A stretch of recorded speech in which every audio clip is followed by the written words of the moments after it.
Hello again, everyone, and welcome to Talking with Tatum. Each weekday, Wilson County Television airs newscasts produced by Mount Juliet High School students. It's called the Bear News Network. Our guest today is one of the students who started that when he was just a junior, Josh Winstead. He's gone on to work in the news. He ran a channel like Wilson County Television. Now he travels the world as part of his job with Amazon Web Services. I'm Barry Tatum. Now let's get to talking.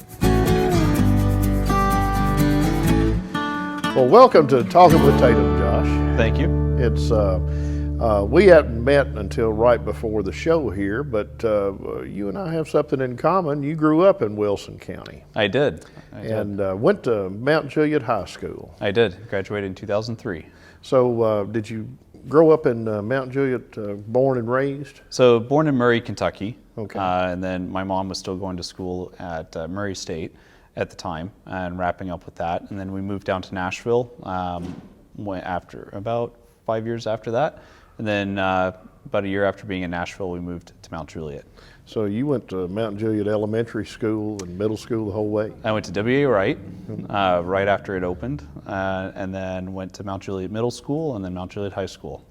And then went to Middle Tennessee after high school. Attended Middle Tennessee State, But when you were at Mount Juliet, you were involved in kind of a groundbreaking thing that's still going today, the Bear News Network. Yeah, so we launched it, at the time we called it Channel 9 because that was our cable channel designation. But for the students and Jim Baumfine, who was the criminal justice teacher at the time, and myself, we all worked together to launch the Bears News Network, or Channel 9, and then we just hit the ground running. So in the era of VHS and composite SD video, we compiled all this equipment and put a channel on the air.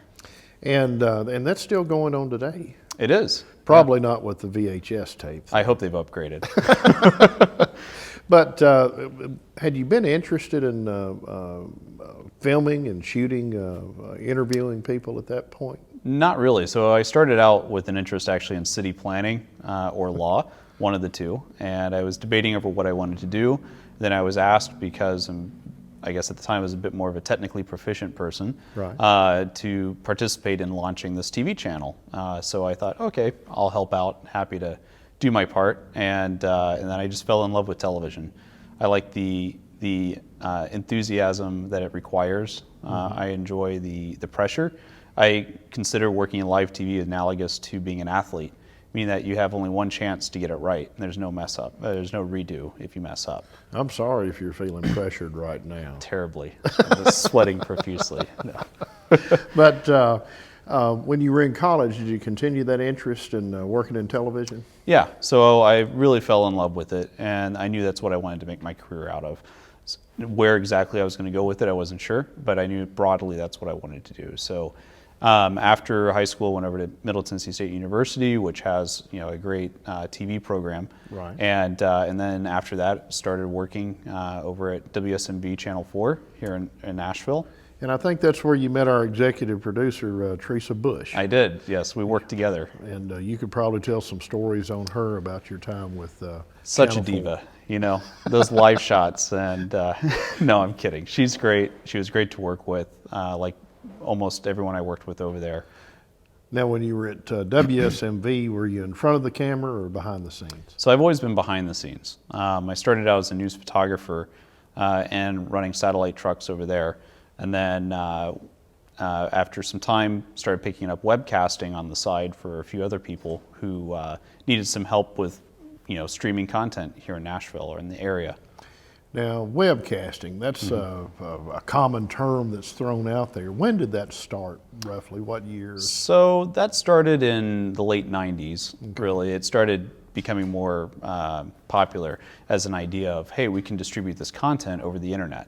And so by early 2000s and mid 2000s, it really started picking up as a legitimate medium for distributing content. And so what was happening is people realized, oh, I can't get on television, so I might as well look at the internet for delivery. And that's where it really started gaining traction. And you were actually involved in a couple of firsts with webcasting. Yes. While you were still in Nashville. Yeah, so when I was at Nashville, I had a streaming media business called Telenet Media, And what I did was go around and help companies do corporate videos online and deliver that content, and then also events. So we did the first Grand Ole Opry webcast in 2007, which was a real groundbreaking moment for us and for my production partners. And then after that, went on to sell that business and moved to Denver, Colorado, a year and a half later, where I continued doing more of that. So that would have been around 2009. Correct, 2009. What was the attraction out in Denver, Colorado? I love Colorado. Every time I would visit there, it felt like home away from home. Okay. And enjoy the mountains. I'm an avid skier and mountain biker, so being able to get up into the mountains and enjoy the environment there is what drove me to move west. Did you work with a television station out there, or did you have your own company? Yeah, so when I moved to Denver, I started working for KDVR, which is the Fox affiliate. Okay. So I worked with them, and then I left KDVR to go work for a webcasting company, which was acquired later, and then they did away with the business. But so I made the leap from news back into webcasting, and then just stuck with it ever since. And while out in Colorado, you actually were involved in the public education and government channel, I believe, in Boulder? Correct, yeah. So what happened was, after working with Origin Digital, which was a streaming media company, we were acquired by Accenture, which is a big consulting firm. And Accenture really wasn't sure what they're going to do with us. And so after some time, they just went ahead and disbanded our group. And so I found myself looking for a new job. And the city of Boulder, north of Denver by about 30 miles, was looking for a PEG channel manager to come in and rebuild the TV channel for them. And they really wanted to launch streaming and upgrade all their systems and actually make it, a channel worth watching again. So they brought me in as the channel manager to do just that. And Boulder, I believe, is the home of the University of Colorado. It is. So they probably have a television or broadcasting journalism program at the university, do they not? Correct, yeah. So the university has a journalism program there that primarily focuses on news journalism rather than the technical aspects of broadcasting. But there's still a lot of students who go to learn that. Right. A few of my interns, one of which is now over at NBC, was just that. He was a technical person who wanted to work in the engineering side of the business. So it was a really good, fertile area, for finding talent and working with students who wanted to, work in this industry. Well, I think it speaks volumes that they couldn't find anybody in their local area, and they found a young man from Mount Juliet, from Wilson County, to come in and show them how to do it right. So how long did that continue with the PEG channel in Boulder? Yeah, so Boulder was just about 3 years, and that was essentially rebuilding the channel, rebuilding the studio there, rebuilding their delivery mechanism, and then helping to renegotiate their distribution across Comcast. So it was a little bit of everything in that regard, in that position. But at the same time, we were also rebuilding the programming. So we were bringing in additional new programs, some international shows, and then also rebuilding our news program as well. So I had to go hire local news talent to rebuild our news brand at that channel as well. In your programming for the PEG channel there in Boulder, were you focused on just that community of Boulder, or was it more of a statewide operation that anybody in the world could view, but with the hook that would draw people in to watch, was you focused on the local community? Correct. So programming focused on the city of Boulder and its topics of interest around the city. But one of the things they've always wanted to do was reach a global audience, because Boulder being Boulder, it's internationally well known. People move in, move out, so they want to keep up with what was going on. So we launched a 24/7 streaming channel on the website, so that way people who are outside of Boulder or people without Comcast could watch the channel. And that was a big goal, to get people, to stay in touch with the city, essentially. Right. And so what we did is, it is, like I said, an internationally well-known city.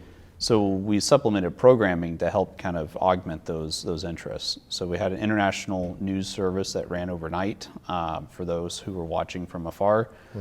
We had, of course, our city council meetings and all things city about what was going on in the area, and then our weekly news program that highlighted events, activities, things that citizens needed to know about what was going on. Well, that's kind of what we're hoping to do here with Wilson County Television is to promote county government and our 3 municipalities and hopefully the school board, so that people watching can keep an idea about what's going on with their local government and find out more about our history and our community.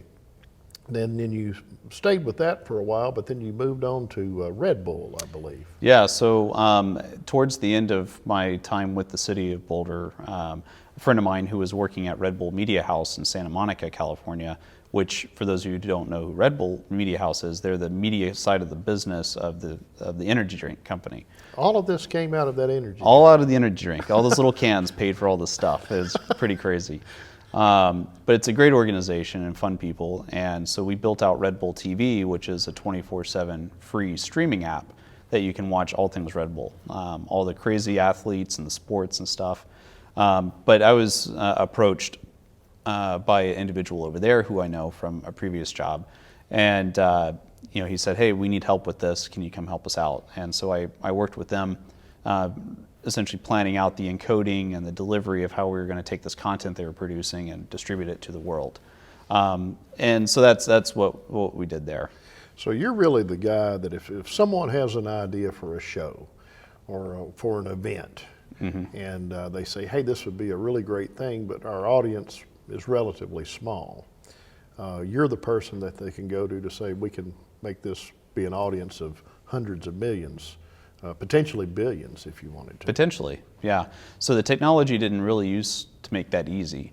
But now with the proliferation of cloud computing and more integrated global IP networks, we can now deliver content to a global audience at the snap of a finger, which is pretty amazing.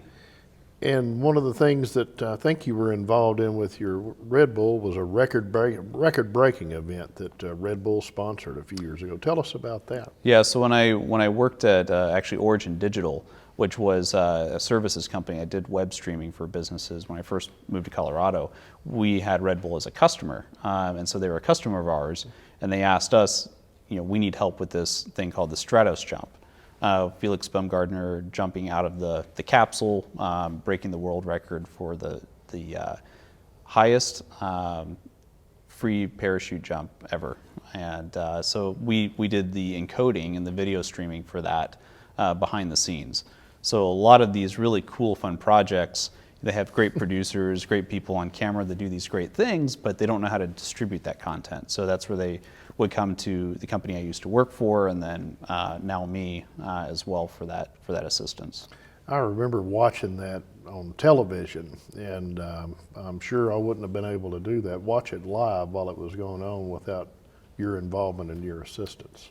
Somewhere along the line, yeah. More than likely, yes. But, from what I recall, it was he was 20 miles in the sky, hanging from a balloon. You may know more about the particulars, and actually, I think broke the sound barrier in the free fall. He did, yeah. He actually they specially designed this capsule and specially designed the cameras and all the communication systems for it. That was done by a company out of California. And so, yeah, Felix got into the capsule. He rose through the atmosphere on a balloon, and then once they hit that threshold, which I can't remember what it was off the top of my head, popped the door open and just jumped out. Let gravity do the rest. Let gravity do the rest, exactly. But you actually have had involvement farther up above the earth than just the balloon with Felix Baumgartner. Tell us about that one. Yeah, so that was at the time the highlight of my career, working with this record-breaking webcast. It was the most watched webcast in the world for many years. Do you recall what year that was? That was 2012. Okay.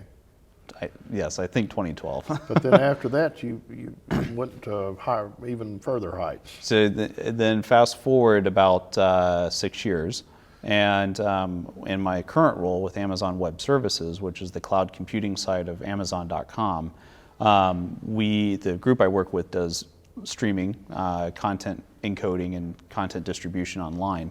And we were asked to help NASA with a project where they had a 4K camera in the space station, and they wanted to get that content down and do a live broadcast with it. Previously, this had never been done before. because doing HD is hard enough. 4K, for those who don't know what 4K is. I'm one of them. Okay, Explain that to so us. 4K, so you have SD, which was like a 4x3 box, and then we went to HD around 2004, 2005. And then 4K is taking 4 HD pictures and creating an even higher resolution picture. So you have HD, and then you take HD and you make it 4 times, and that is a 4K picture. That's why it's called 4K. And so what that does is it creates a higher resolution television or film to watch. It's 4 times the resolution of high definition. And so you're talking about a lot of data. You're talking about a lot of information that needs to be passed from the space station to the ground while the space station is traveling at its inordinate speed around the world. And then you need to coordinate all this and make sure it all works. So my team based out of Portland, Oregon, actually created a specialized encoder that we sent up to the space station. And then that was, of course, tested vigorously to make sure there weren't any problems. And that was my boss and then our really great group of engineers in Portland, Oregon that did that. And then once it was up there, I worked with NASA and our team to say, okay, this is how we're going to do a live broadcast with it. We have a 4K camera, we have microphones up there in the space station, and thankfully you don't have to worry about dropping anything because, well, it just floats. Gravity doesn't work up there so well. And so everything's up there. And then what we did is we created a system essentially for them to encode that content with our encoder up there on the space station, send it back down to the U.S. Through the Johnson Space Center, and then we had a live show at NAB, which is the National Association of Broadcasters, in 2017. And that's where we broke the record for the world's first live 4K broadcast from space. And part of that broadcasting is not only the interview or discussion with the astronauts on the space station, but I guess they're able to take pictures of the planet as they go over. Correct. And probably the best resolution ever seen.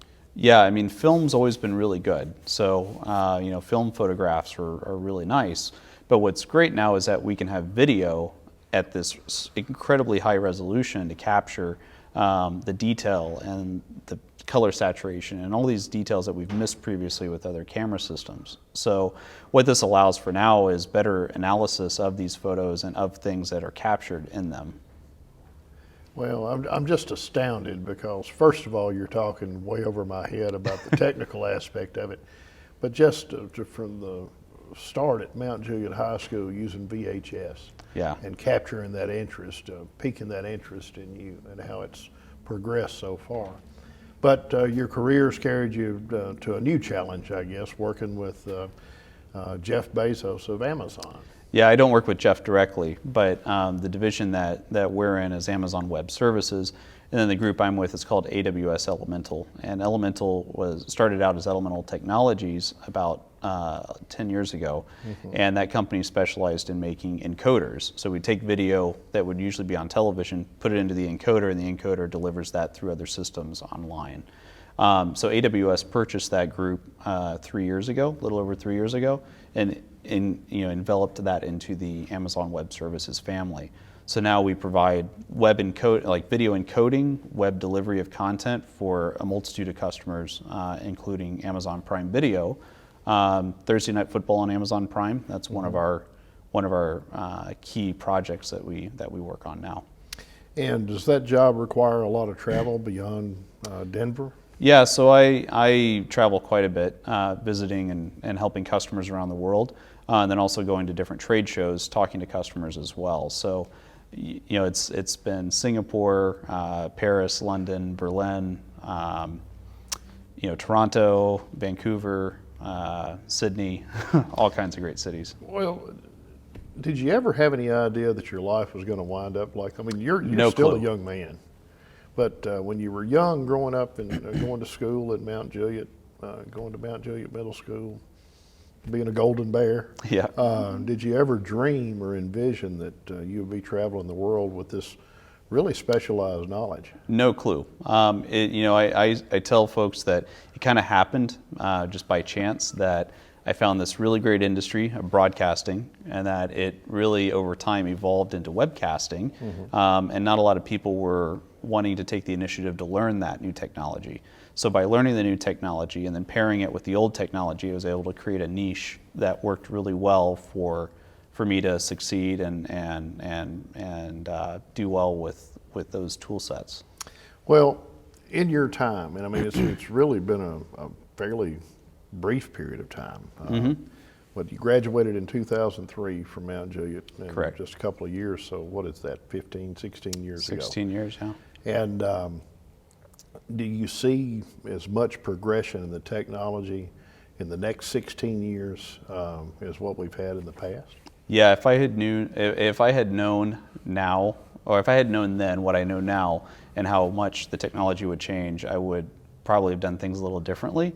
But who knew that we would all be watching, what we call SVOD services, subscription video on demand services like Netflix or Prime. Right. It's really created this renaissance of television.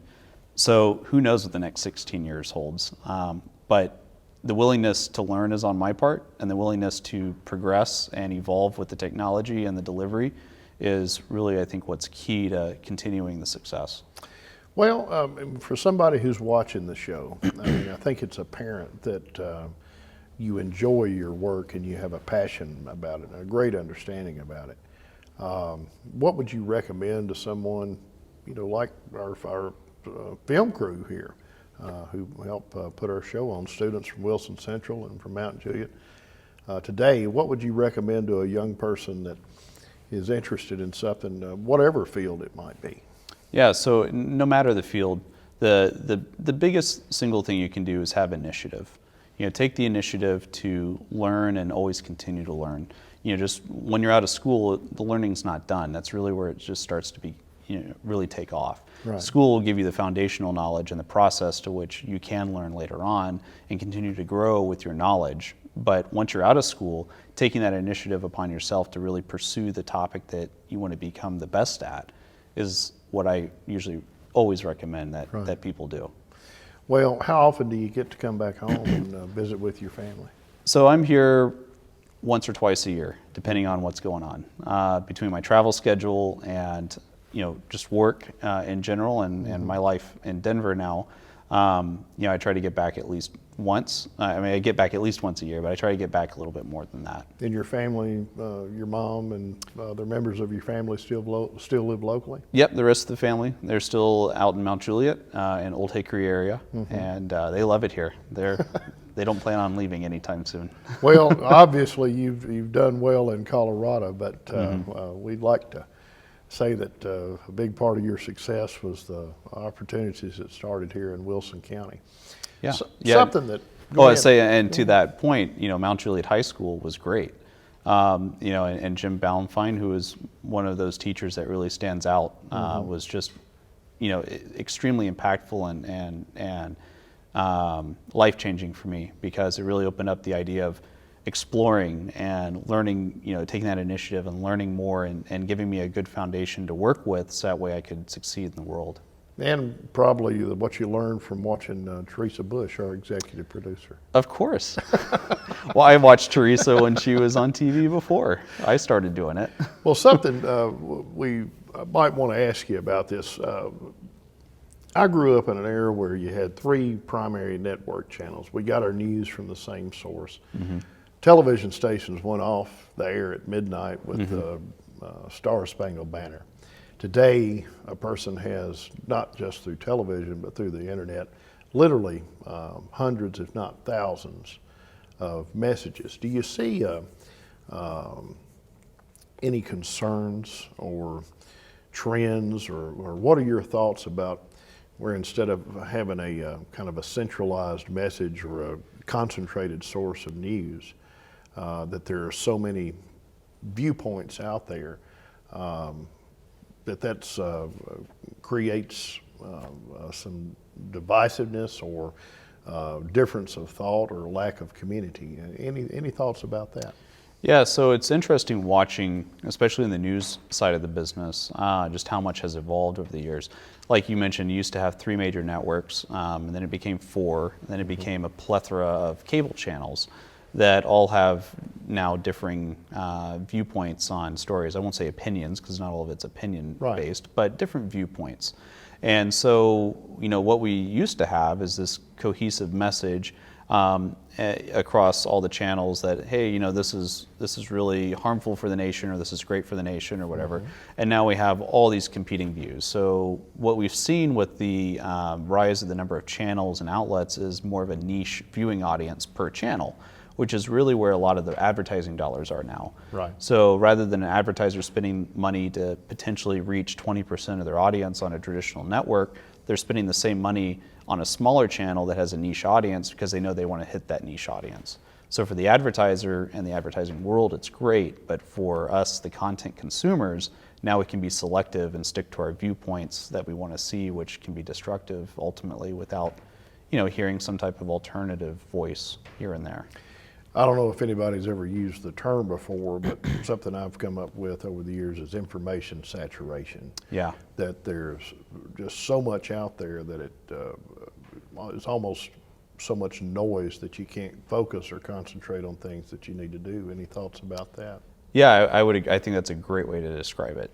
It's almost overwhelming the amount of content you can consume outside of news. I mean, just in entertainment. Right. You have all these cable channels, you have all these what we call SVOD platforms, again, the subscription video on demand systems like Netflix and Prime and others, and there's almost, like you said, an oversaturation. It can be overwhelming and anxiety inducing when you turn on Netflix and you see like all these different shows and movies, and it's like, I only have 2 hours, I don't know what to watch. Well, hopefully they'll be watching your show, because I've certainly learned a lot. Anything you want to share with us before we close out the program? No, I mean, even though I live in Colorado, my roots are originally here, and Wilson County holds a very special place in my heart because, like I said, I grew up here, and I was educated here, and I think that education has served me very well. All right, Josh, thank you for joining us on Talking with Tatum. I appreciate it. Look forward to hearing more great things. I would love to come back. Thanks for watching our show today. If you know someone we should interview, please send a message to the Wilson County Television Facebook page. I'm Barry Tatum. We'll see you next time.